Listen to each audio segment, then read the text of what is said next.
Calculating available fault current involves several steps. Firstly, determine the system voltage.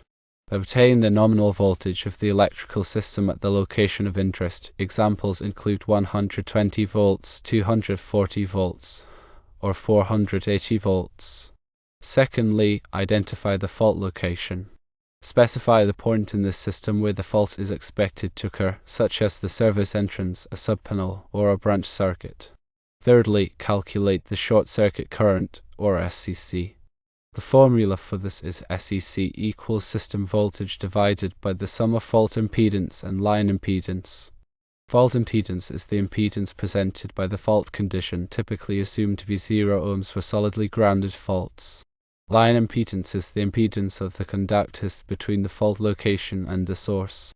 It can be obtained from the length, cross-sectional area, and material of the conductors. Fourthly, determine the available fault current, or AFC. The AFC is calculated by multiplying the SCC by the fault factor. The formula for this is AFC equals SCC times fault factor. Fault factor is a multiplier that accounts for variations in the SCC due to arc resistance, transformer inrush, and other factors. It is typically assumed to be 1.7 for solidly grounded systems. Let's consider an example calculation. Imagine a 480 volts electrical system with a solidly grounded fault at the service entrance. The line impedance from the service entrance to the transformer is 0.2 ohms.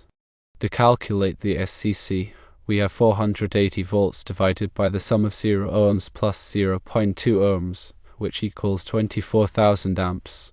To calculate the AFC, we have 24,000 amps multiplied by 1.7, which equals 40,800 amps.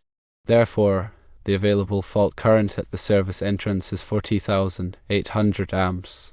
This calculation assumes a balanced three-phase system. The actual AFC may vary depending on the specific system configuration and fault conditions.